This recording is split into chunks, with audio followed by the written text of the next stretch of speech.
Hi, I just wanted to show you a quick video on how I managed to open the Lava Plus disposable vape and get through the battery and all of that.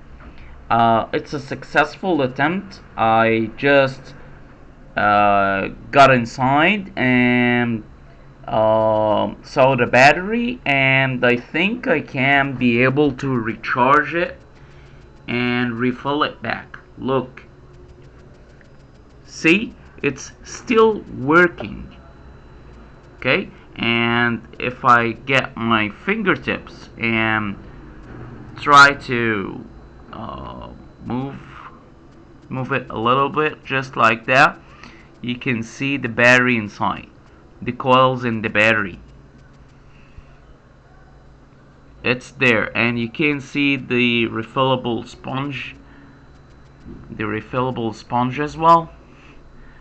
So I'm gonna get some pliers and totally remove it and try to make it rechargeable.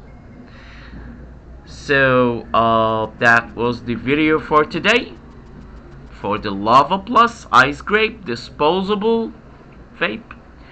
And if you have any suggestions around that, please leave me that in the comments and I will reply to that.